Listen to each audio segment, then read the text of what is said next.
Sí, Adelante. gracias. Buenos días, compañeros. Pues bueno, yo nada más voy a tratar de explicar lo más posible, de la manera más clara y también de la manera más reducida de contenido porque la verdad es que para manejar los hábitos de higiene personal y los filtros escolares, la verdad es que es demasiada la información que se tiene que manejar, son demasiados ambientes los que se tienen que controlar. Entonces, pues bueno, vamos a empezar. ¿La que sigue?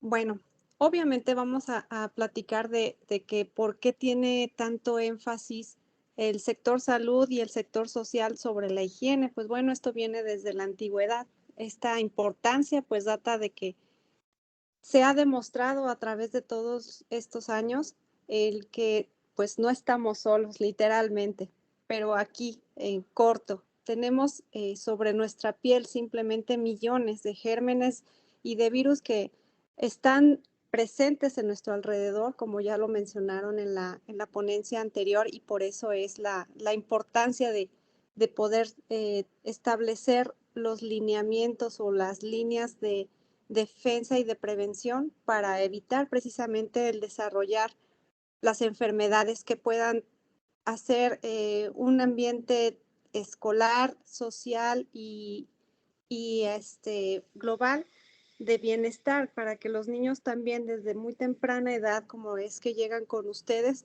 puedan percibir y puedan apreciar precisamente la importancia que van a tener el aprender a desarrollar una adecuada higiene personal. ¿La que sigue? Bueno, ¿cómo les podemos explicar a nuestros niños de qué manera les afecta el no tener una correcta conciencia sobre su higiene, sobre la higiene de su casa, sobre la higiene de su escuela? Pues bueno, les podemos explicar de esta manera. Ellos son muy receptivos y sabemos que en las edades tempranas pues es cuando más fácil pueden retener la información y hay que dárselas de la manera más específica o más clara que se pueda.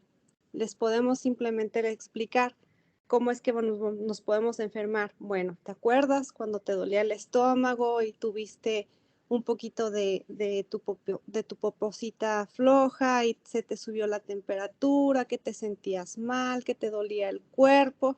Pues bueno, esto se debe a que hay cositas pequeñas que a lo mejor no alcanzas a ver tú con tus ojitos, pero que se llaman microbios, bacterias, virus, y esos nos pueden provocar enfermedades. ¿Y cómo van a llegar a tu pancita? ¿Cómo van a llegar a tus pulmones? ¿Cómo van a llegar adentro de tu cuerpo? ¿O cómo viajan a través de tu cuerpo? Pues nosotros se los explicamos así. Al momento de que tú dejas de lavarte las manos o agarras un animalito sucio o comes una comida que no esté adecuadamente cocinada o que no esté bien desinfectada, eso te puede provocar que el bichito ahí agarre su viaje y entre a tu cuerpo. ¿La que sigue? Y explicarles también que esa higiene o esos cuidados pues no nada más son personales, también hay otros factores que van a necesitar de su atención y de su conciencia para que precisamente puedan aplicar su higiene personal de manera correcta. ¿La que sigue? Esta higiene personal, pues como su propio nombre lo dice, la higiene significa el estar sano, el buscar estar sano. De hecho, Igea es la diosa griega de la salud desde los tiempos grecorromanos, en donde el objetivo principal pues es mantener esa salud y prevenir esas enfermedades que estamos platicando. ¿La que sigue?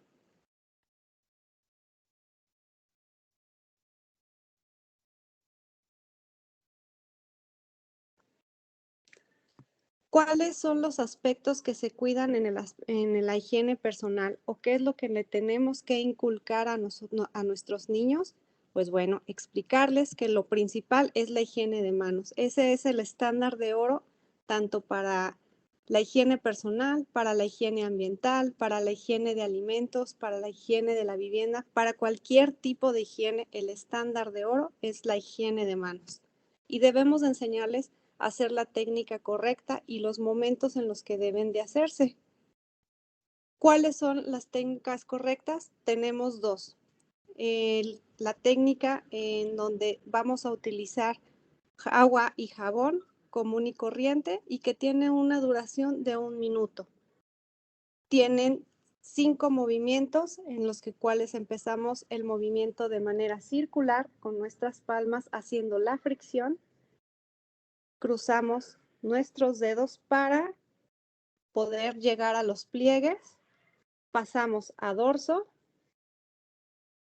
Cada movimiento debe de durar alrededor de 10 segundos. Después del dorso, pasamos a pulgar, que podemos enseñar diciéndoles que es como limpiar la antenita, sus antenitas, que agarren y hacia arriba para que puedan hacer el barrido correcto de esos microorganismos. Y después de que ya terminen con su dedito, terminamos con las yemas de los dedos, enseñándoles que precisamente las yemas de los dedos son los que se deben de limpiar, no las uñas, las yemas de los dedos, porque ahí es donde precisamente si tenemos las uñitas largas, si tenemos comida o restos de tierra o de comida de basura, pues bueno, es donde se nos va quedando en los pliegues precisamente entre la uña y entre las yemas de los dedos. Si hacemos estos movimientos de manera circular con las yemas, se puede asegurar que precisamente no se quede nada y todo lo que quede en esos pliegues se libere al momento del enjuagado. Vamos a enjuagar y ya terminando tenemos nuestras manos seguras. ¿Qué pasa con el otro tipo de higiene de manos? La otra higiene de manos se hace con el gel alcoholado, que es cuando normalmente tenemos aplicados los filtros de la entrada. Es exactamente igual, la única diferencia es que tiene una duración menor, que puede ser de 20 a 30 segundos. Otra de las medidas que también debemos de inculcarles a los niños, como les mencionaba, es la higiene bucal. La higiene bucal está demostrada que pueden ocasionar varias enfermedades como la gingivitis, como las caries, y que estos padecimientos, que son los más comunes, aunque hay más patologías bucales, pueden originar a la larga, y si no se tiene una adecuada higiene o un adecuado control también de consultas dentales, puede originar enfermedades respiratorias e incluso enfermedades del tracto digestivo. ¿La que sigue? Esta higiene personal también se debe de ver reflejada en la higiene ambiental. ¿A qué me refiero? A que esta higiene va a repercutir de una manera directa o indirecta en nuestro ambiente, en nuestros espacios públicos, en donde estemos nosotros laborando, en donde estemos pasando la mayor tiempo para hacer nuestras actividades. Ahí debemos de tener también una especial observancia sobre que la higiene personal y la higiene del lugar deben de ser compatibles y de llevar un trabajo mutuo para que precisamente se puedan mantener los niveles de salud adecuados. ¿Para qué? La única finalidad es evitar contagios dentro de las instalaciones para las personas que puedan ser más vulnerables, y así vamos a mejorar tanto la calidad de vida incluso de los compañeritos que están laborando con nosotros en las instalaciones, como de los alumnos. ¿La que sigue?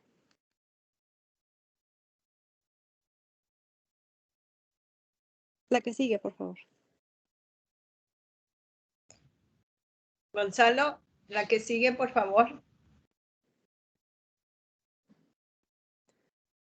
Como les decía, la higiene ambiental van desde la higiene personal, la higiene de las habitaciones o de los lugares de trabajo de donde estemos participando, como del sonido, como del agua.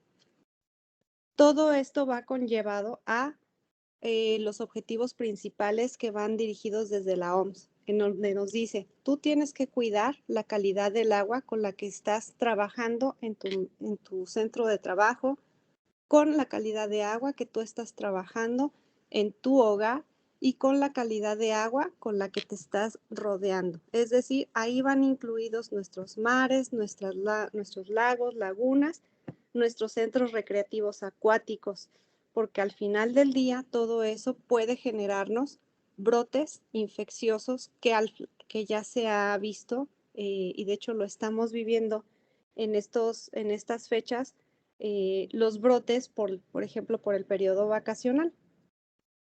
La clasificación correcta de los desechos orgánicos e inorgánicos es otro de los objetivos de la OMS que también debemos nosotros de inculcar a nuestros pequeños desde temprana edad para que precisamente se puedan evitar la contaminación del suelo en nuestro ambiente. Ahorita ya tenemos presentes, como lo podemos estar recibiendo estos últimos años, el cambio climático global. Es una de las consecuencias más tangentes que podemos nosotros palpar, en donde decimos, pues bueno, efectivamente, la tala inmoderada, los espacios en donde los ríos, los cauces ya no tienen la misma capacidad acuática, en donde ya no es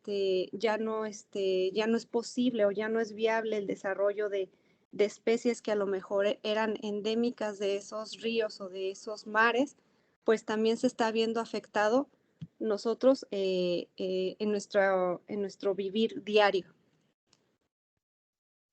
El objetivo principal de la higiene ambiental, en el caso, debe de ser también muy dirigido o debe de estar muy de la mano de los avisos epidemiológicos o de las contingencias que se estén notificando a nivel mundial y a nivel nacional. Nosotros como epidemiólogos o como compañeros que trabajamos en el área de la salud, pues tenemos que estar presentes en este tipo de notificaciones, más que nada para dirigir las medidas preventivas que se tienen que realizar tanto a nivel local como a nivel ambiental como a nivel global. Un ejemplo que les puedo poner y que les estuvo manejando mucho la doctora Austria, pues fue el COVID. Ahí es donde se pudo ver perfectamente las acciones dirigidas hacia la prevención precisamente de mayores contagios. En el caso de la salud o del ambiente ambiental, pues bueno, si tenemos nosotros, lo podemos desglosar, si podemos hablar de la higiene ambiental por el aire, pues tendríamos que hacer lo que son medidas dirigidas hacia la emisión de gases contaminantes que pudieran afectar nuevamente los niveles de gases que puedan ser nocivos para la salud. Uno de los ejemplos que también pueden tener ustedes conocimiento y que es muy conocido son las contingencias que levanta la Ciudad de México, en donde después de determinado nivel ellos marcan su contingencia y disminuyen la cantidad de vehículos circulantes como una medida precisamente para controlar la emisión de esos gases. En el caso, por ejemplo, de los residuos, si ya se ha demostrado también en los que si se determina que un área está siendo afectada por emisiones de residuos, ya sea biológicos, tóxicos, orgánicos, deben de ser tratados de una manera diferente. No se tratan igual las materias orgánicas, como ya lo dijo la doctora, ni se tratan igual o no se les da el mismo tratamiento que en una basura municipal a los residuos que nosotros emitimos en nuestra casa. Además del costo económico que también esto implica para nuestras autoridades, que al final del día eso también repercute dentro de el desarrollo de nuestra comunidad. El desarrollo de nuestra comunidad, pues bueno, saben que va muy de la mano también del desarrollo económico que se logre dentro de cada ciudad o de cada país, conocido como Producto Interno Bruto. Pero bueno, en gran medida lo que se hace en la monitorización de la higiene mental, que ya también lo vamos a ver más adelante con la compañera de COEPRIS, pues bueno, el monitoreo constante de este tipo de actividades ambientales conlleva mucho o va muy de la mano con la higiene personal. Si una persona que no tiene una correcta higiene personal y va a alguna alberca o va a algún centro recreativo acuático o realiza alguna actividad en donde se tiene el contacto con fomites o con objetos en los que podemos considerar nosotros como fomites, que son los objetos que se quedan contaminados porque no se lleva una correcta desinfección de los mismos, y nos provoca los famosos contagios por contacto. Un ejemplo también que tuvimos hace poco fue cuando tuvimos la alerta de la viruela símica, no sé si la recuerden. Ese es un ejemplo también muy claro de que tenemos que tener una adecuada higiene personal, una adecuada monitorización de la higiene ambiental, porque estos eventos de contagio se dan principalmente en eventos en donde hay mucha conglomeración de personas. Y una de estas son las escuelas. ¿Cuáles son las patologías más frecuentes que se tienen que monitorear desde el punto de vista de higiene ambiental? Pues principalmente las enfermedades que sean respiratorias, digestivas o infecciosas por virus. La que sigue.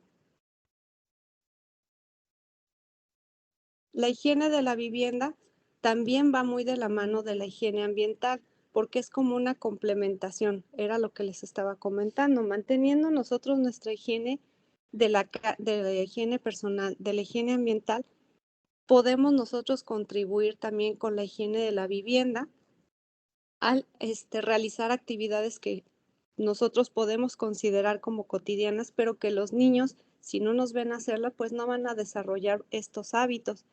Hábitos tan sencillos como enseñarles que su casa no debe de tener el polvo, que no debe de estar como por ejemplo ahorita con el problema que tenemos en el estado de dengue, de no tener contenedores de agua o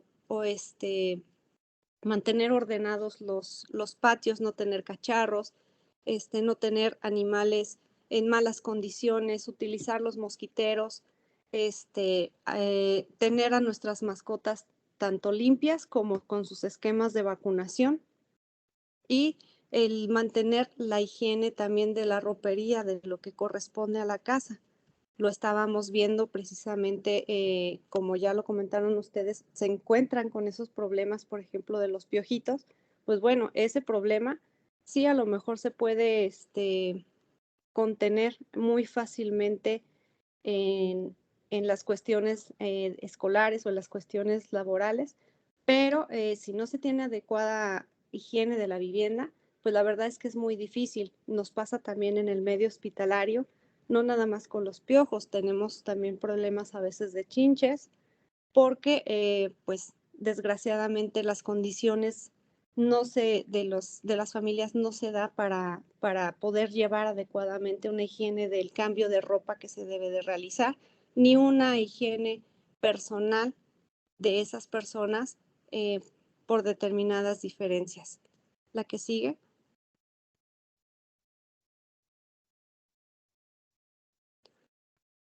La limpieza de nuestra casa, pues sabemos que al final del día nosotros somos una comunidad que al final del día son un reflejo también de la sociedad o de las creencias, de las costumbres y de los hábitos que nos han enseñado, que nos han venido inculcando desde hace muchos siglos. Esas creencias o esos hábitos que nosotros podemos desarrollar es el de, como comunidad, nosotros mantener precisamente nuestros espacios lo más libres de enfermedades, lo más libres de microorganismos que pudieran ser dañinos tanto para nosotros como para alguno de nuestros compañeros de la comunidad. Un ejemplo también de ellos es como, por ejemplo, si nosotros no tenemos una adecuada higiene, podemos tener un problema muy serio de roedores, un problema muy serio de animales rastreros o de fauna nociva, que nosotros pudiéramos desarrollar enfermedades en nuestra familia, en nuestra casa, que al final del día se pueden llevar o se pueden llegar a transmitir hasta las aulas de las escuelas. ¿La que sigue? La higiene en los alimentos, pues bueno, sabemos que eso es un tema muy amplio, pero es uno de los aspectos vitales. Sabemos que también las enfermedades gastrointestinales, desgraciadamente, siguen siendo una de las principales causas de defunción a nivel mundial, y aquí eh, a nivel nacional, pues sigue siendo en nuestro caso la tercera causa de defunción en pequeñitos, en niños menores de edad. Y estas enfermedades gastrointestinales pues pueden ser de diferentes orígenes. La principal o la que más, la causa más frecuente pues es la inocuidad de los alimentos. Esta inocuidad de los alimentos no me voy a meter mucho porque sé que es el tema que van a ver más adelante con más calma, pero este es el punto número uno. Y el punto número uno de la inocuidad es que se tiene que garantizar que los alimentos que estén ingiriendo nuestros pequeñitos, ya sea en su casa o dentro de las aulas, porque también tenemos que empezar a considerar las instalaciones en donde se les otorga el servicio de comida a los pequeños, tanto particulares como no particulares.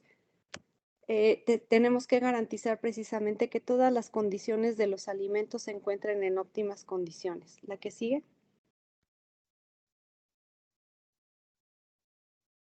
Esto es lo que les comentaba, las enfermedades que sean gastrointestinales pues van a ser por alimentos o bebidas contaminadas, que van a ser desde su origen o por mal manejo o por una distribución inadecuada o por una venta inadecuada. Eso lo podemos observar cuando, por ejemplo, nos llegan notificaciones o nos llega la noticia, vemos en las noticias en donde se detectó un brote de enfermedad diarreica por un Escherichia coli que venía en unas lechugas mal desinfectadas o mal manejadas desde el proceso de empaquetamiento de determinada marca.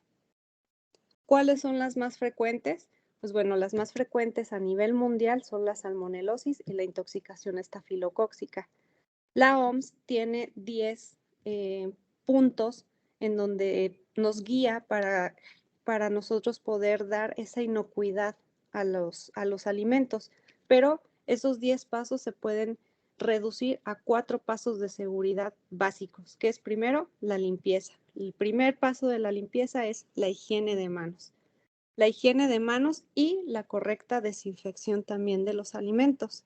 El punto número 2 es la separación, el mantener los alimentos crudos y cocidos separados adecuadamente.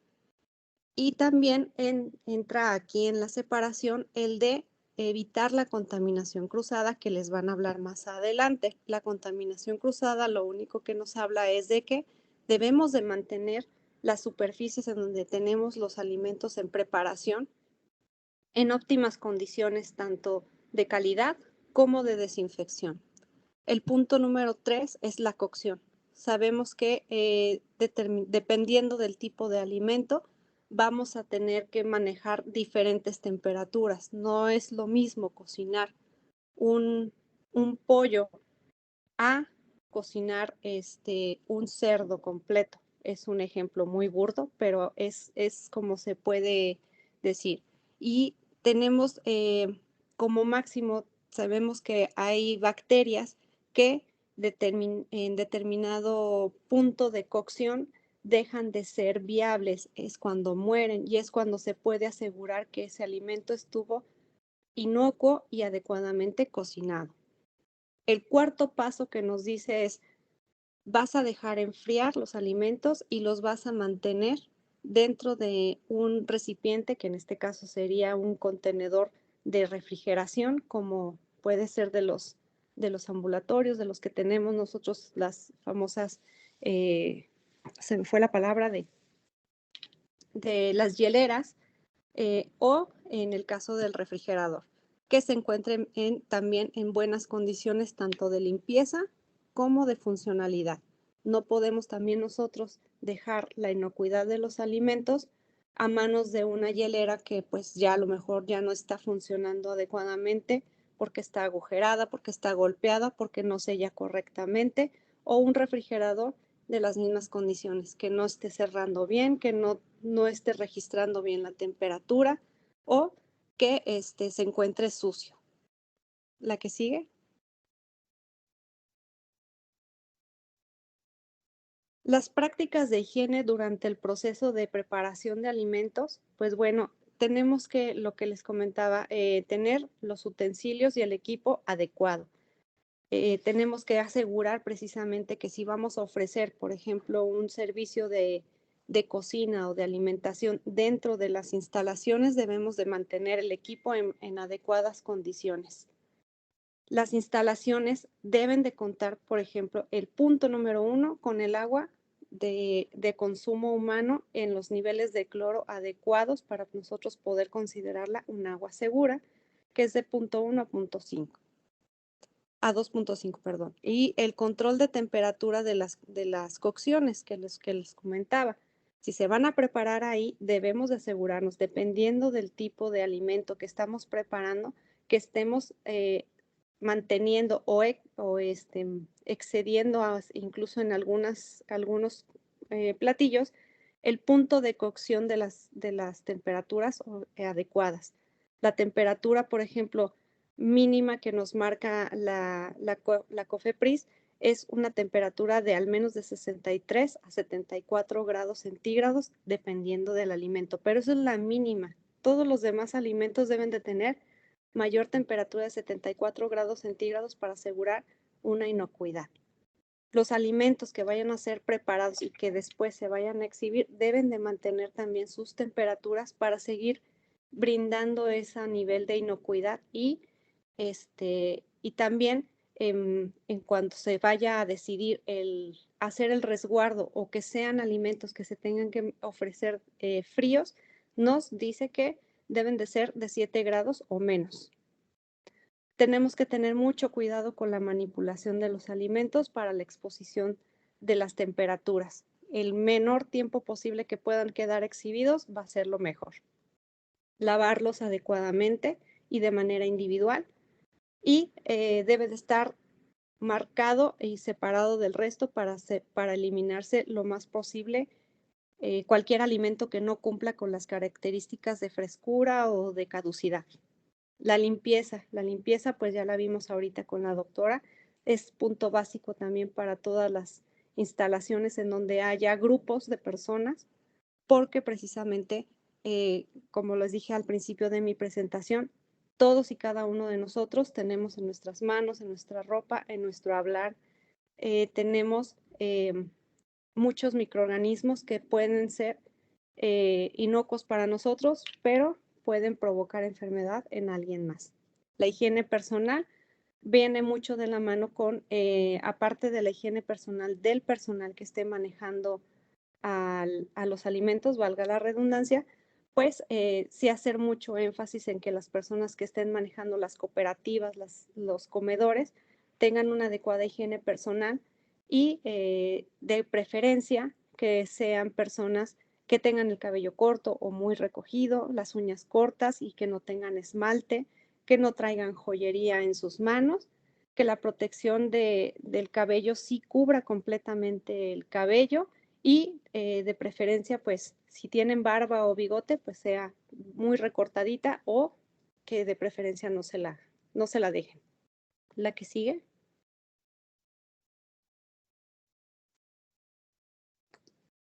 La que sigue, por favor. Y bueno, les decía, las enfermedades diarreicas son de las primeras causas de mortalidad en los menores de edad.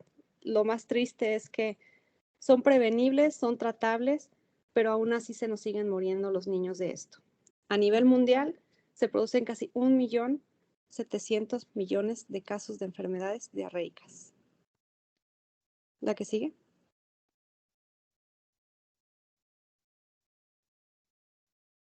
¿Cómo voy a saber o cuáles son los datos clínicos que podemos nosotros detectar también como personal de docente? Pues bueno, si el niño está en las aulas y vemos que ya van más de 3 evacuaciones que tienen aspecto líquido o semilíquido en menos de 24 horas, o que el mismo niño nos está diciendo es que ya ha ido al baño varias veces, pues bueno, hay que revisar, eso sí, hay que revisar las características de esa evacuación, más que nada también porque a nosotros como médicos nos sirve para identificar el posible agente patógeno. Esta diarrea puede o no puede acompañarse con vómito y puede o no puede haber fiebre, pero lo principal es que les genera a ellos un mal estado general, un malestar general con dolor abdominal y puede estar acompañado también de otros signos o síntomas. La que sigue.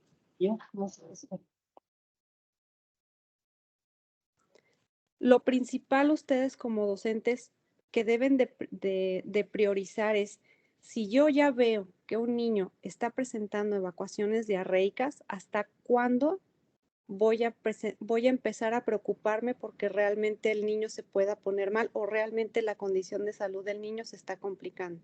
Bueno, si el niño me está diciendo que ya tiene mucha sed o ya me está pidiendo mucha más cantidad de agua de la que normalmente me pide, ese es el primer foco rojo que nosotros debemos de identificar como personal de primer contacto con ese pacientito. ¿Por qué? Porque nos está hablando de que el niño se está deshidratando. O el punto ya más grave, ya no quiere comer ni beber. Cuando ya no quiere comer ni beber es porque el niño probablemente ya tiene una deshidratación moderada a severa. Si el niño tiene un vómito frecuente, también es un foco rojo que nosotros debemos de valorar, en donde debemos de avisar ya a sus familiares, y si tenemos el servicio médico de ahí de las instalaciones, también que ya empiece a participar. Si tiene más de 3 evacuaciones en una hora, sobre todo en los que son ya más chiquitos, los bebés, los que sean menores de 1 año de edad, aguas. Porque si es un bebé que ya te está evacuando más de 3 veces en una hora, es un foco rojo. Si ya hay sangre en esas evacuaciones, también es un foco rojo.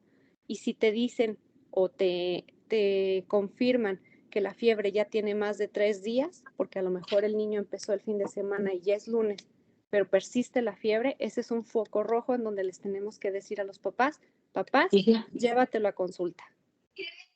¿La que sigue?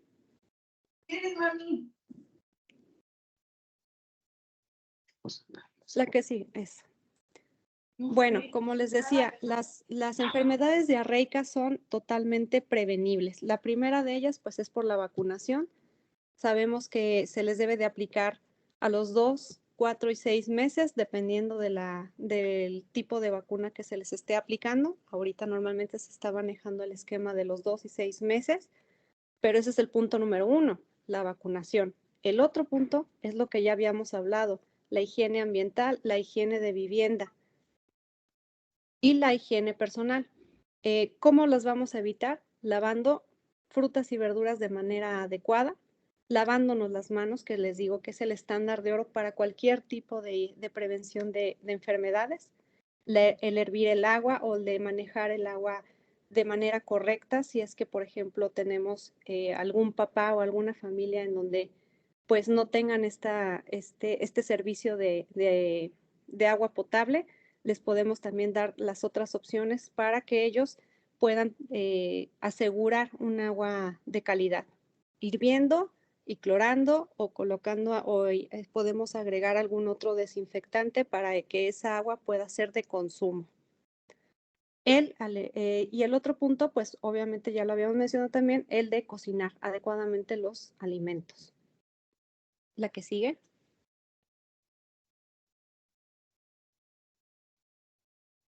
En cuanto a las infecciones respiratorias, la que sigue, sabemos que pues van a afectarnos desde oídos, nariz, garganta hasta pulmón. La mayoría de ellas se van a autolimitar en menos de 15 días porque el 90% de ellas son de origen viral. ¿Cómo se transmiten? Se transmiten de persona a persona mediante las gotitas que cada quien emite al momento de estar hablando. La que sigue.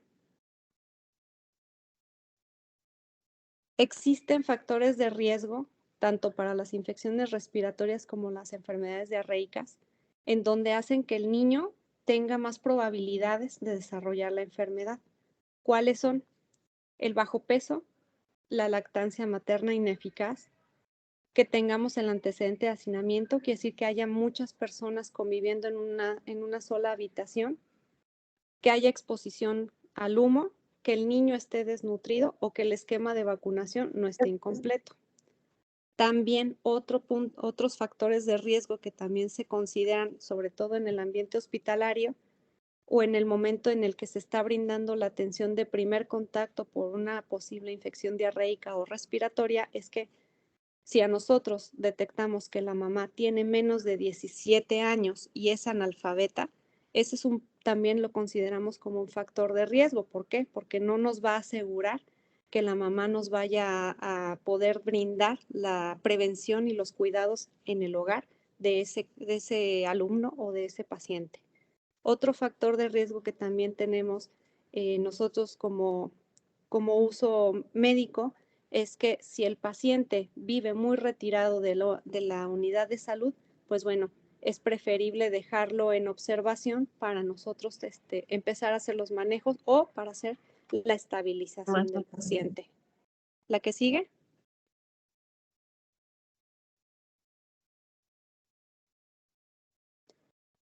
¿Cuáles son los síntomas más comunes de una enfermedad respiratoria aguda? Pues bueno, la tos, el dolor de cabeza, la fiebre, el malestar general, puede o no puede haber ronquera o dolor en el oído o algo incluso de secreción, la nariz tapadita o la secreción de moco, pero también sabemos que eso va a depender también del tipo de enfermedad o del tipo de microorganismo por el que esté infectado el chaparrito.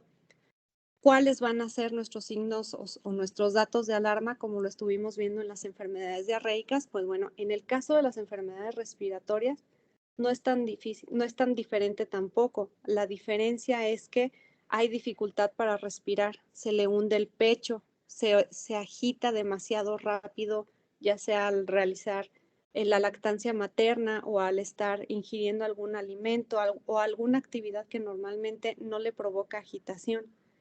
Si tiene la fiebre más de 38 grados por más de 3 días, también se considera un dato de alarma y son menores que tenemos que canalizar inmediatamente al servicio médico. La que sigue. Como les comentaba, el otro factor de riesgo que también aplica aquí es la edad o la capacidad de cuidado que podamos nosotros detectar de los papás o de los cuidadores de estos niños. ¿Por qué? Porque va a depender mucho de cómo se tiene que realizar un aislamiento de estos niños fuera de las aulas. Tenemos que asegurarnos también de que vayan a recibir un adecuado manejo en el hogar. ¿Y cuáles van a ser los cuidados adecuados o cuál se considera un cuidado adecuado en el hogar? Tenemos que darle una alimentación adecuada. No le puedes dejar de dar de comer. En el caso de la lactancia materna, no se debe de suspender la lactancia materna y se le debe incluso de dar más líquidos en cualquiera de los dos padecimientos, ya sea por diarrea o por enfermedad respiratoria. De preferencia, lo ideal es darles el Vida Suero oral o la lactancia si es que está lactando, pero no se recomienda mucho que les estemos dando bebidas azucaradas o refrescos. Lo ideal es el agua natural o el suero que podamos nosotros brindar, ya sea el comercial o el Vida Suero oral que les estoy comentando. Darle alimentos que sean ricos en vitamina A y C, como son pues las naranjas, la guayaba, la piña, los alimentos de hoja verde también se consideran ricos en estas vitaminas. Los cuidados generales que tenemos que procurar, tanto si ya detectamos al pacientito con enfermedad diarreica o enfermedad respiratoria dentro del aula, también debemos de extender que estos cuidados generales se deben de aplicar en el hogar. y van a hacer la ventilación de estas habitaciones, pero evitando obviamente los cambios bruscos de temperatura en el caso de las infecciones respiratorias y evitar obviamente que quemen leña o que estén fumando cerca del menor. Mantener la nariz o las vías respiratorias superiores limpias y permeables para precisamente evitar que acumulación de moco que evita precisamente que se pueda liberar el microorganismo mediante esas vías. Cambiar frecuentemente la posición si es que tienen niños que están acostados durante mucho tiempo. Hay que estarlos movilizando principalmente porque les ayuda a evitar la formación de los mocos y de las flemas. Controlar la fiebre. Lo ideal es que lo primero sean con medios físicos, pero si en dado momento no se llegan a controlar con medios físicos, pues empezar a agregar el medicamento que nos indica el médico. En las dosis que nos esté indicando y en el periodo que nos esté indicando, porque también debemos evitar la automedicación. Evitar que estén en contacto con otras personas enfermas. Obviamente, si ya sabemos que la mamá, el papá, el hermano, la abuelita están enfermos, pues evitar llevarlos ahí para que precisamente no se vayan a contagiar. Si ya se nos enfermó uno de los niños, aunque sea muy probable que el otro hermano también se vaya a enfermar por el contacto, pues bueno, evitar que en la medida de lo posible separarlo y aislarlo y mantenerlo fuera del alcance de los otros familiares que se encuentran sanos.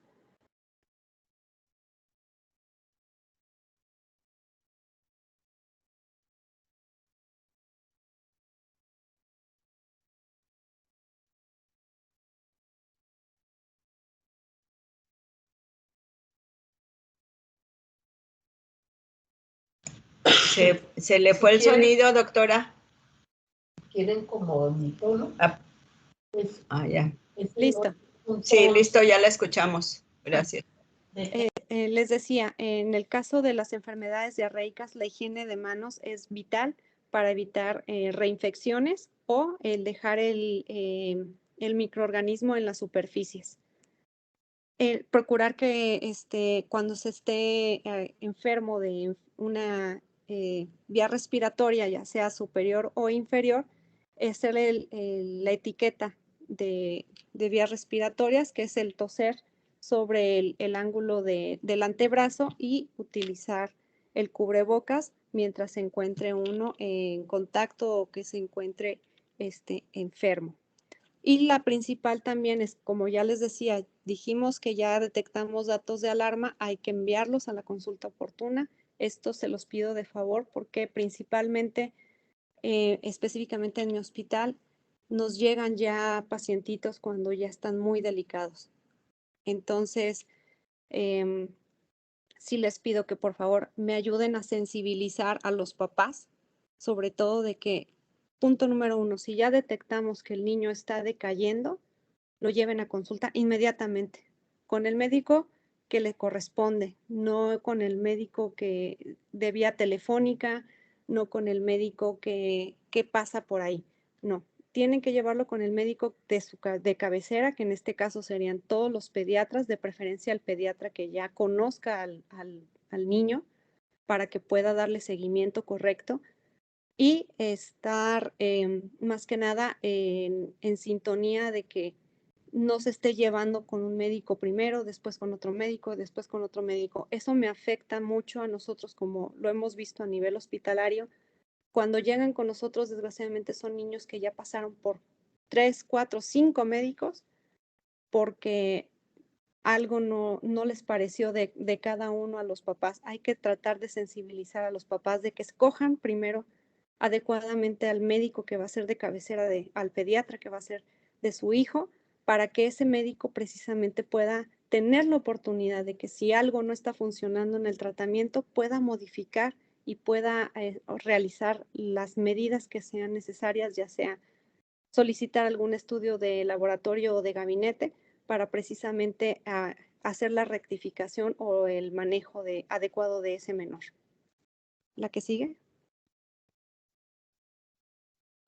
Las medidas específicas para una infección respiratoria ya dentro de las instalaciones, pues bueno, hay que decirles a las mamás que si están enfermitos los niños, no les suspendan la lactancia, porque principalmente en los menores de 1 año, como lo mencioné en un principio, son los que más fallecen y también fallecen por enfermedad respiratoria aguda. Esta es la segunda causa de defunción en menores de 1 año. Las diarreas son la tercera. Se ha visto el lavado de manos, que sigue siendo el estándar de oro también para las infecciones respiratorias. Lo vimos con COVID. Nos decían, lávate las manos, usa los guantes, ponte el gel, y sigue siendo el estándar de oro. Y hay que enseñar la técnica correcta de lavado de manos a nuestros niños. No importa que estén pequeñitos, deben de aprender la técnica correcta, que dijimos que son de agua y jabón, 60 segundos, gel alcoholado de 20 a 30 segundos en 5 movimientos. Si no tienen el cubrebocas a la mano, pues bueno, hay que enseñarle a los niños que tienen que empezar a aplicar la etiqueta respiratoria, que es el cubrir las vías respiratorias superiores, nariz y boca, al momento de toser o de estornudar, y utilizar los pañuelos desechables. Mantener ventiladas todas las habitaciones en donde estén los niños o todas las áreas en donde estén estos niños. Evitar la quema de leña o que estén expuestos al humo contaminante, ya sea por quema de leña accidental o por un incendio forestal, como lo estuvimos viviendo en días anteriores. Y obviamente estar al pendiente de la alimentación de los niños y de los esquemas de vacunación. No dejen o no suelten el obligar de cierta manera a los papás de que tengan el esquema de vacunación completo, todos sus chaparritos. ¿La que sigue?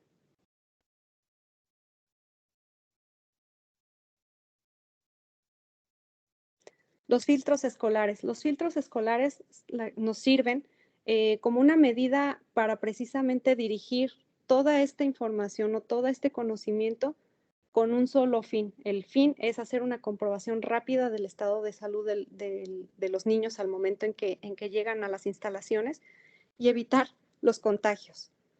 Este filtro, en el caso de la Secretaría de Salud, pues es un filtro de corresponsabilidad, en donde no nada más la responsabilidad va a caer dentro de los papás ni de los docentes, sino que es una responsabilidad compartida en donde precisamente vamos a percatarnos tanto del estado físico del paciente, como también incluso de ya ahora ya se empieza a tratar de la salud mental.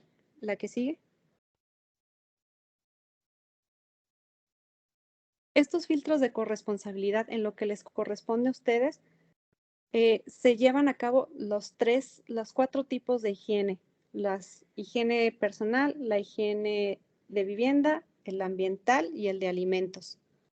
Desgraciadamente, o para ventaja de ustedes, pueden promover y enseñar desde esta edad a conjuntar este hábito a los niños de cómo pueden relacionar el tener sus manitas bien lavadas para que no se vayan a enfermar ahí en la escuela, ni vayan a enfermar a alguien en su casa, y que en su familia no se vaya a exponer tampoco a una enfermedad que pudiera estar en el ambiente. Durante la jornada escolar, pues nos piden precisamente que se hable con claridad de todas las medidas que se toman en las escuelas para evitar el contagio de cualquier tipo de enfermedad. Como les digo, esto va muy de la mano también de los avisos que se estén dando a nivel nacional por el surgimiento o no de algún padecimiento. En este caso, ahorita las alertas epidemiológicas que se tienen dirigidas hacia las escuelas o hacia los centros en donde se conglomeran menores es el sarampión, las infecciones respiratorias y las enfermedades diarreicas. ¿La que sigue?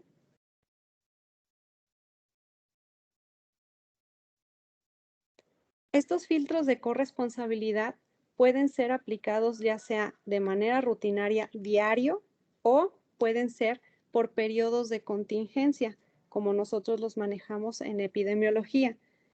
Por ejemplo, en epidemiología nosotros tenemos la temporada de influenza o la temporada de vigilancia de todas las enfermedades respiratorias agudas que acaba de concluir y que ahora estamos empezando la temporada de enfermedades diarreicas agudas. Pueden estar dirigidas así, de esa manera, los pueden manejar así, de manera rutinaria, tener su filtro diario o pueden establecer periodos en donde, de acuerdo a las emergencias sanitarias que se estén reportando, hacerlas dirigidas solamente en esos periodos, en el periodo de diciembre, en el periodo de abril-mayo, que es cuando se encuentran mayor número de enfermedades diarreicas, en este caso específico. No sé si hubiera alguna duda, comentario. Por mi parte sería todo.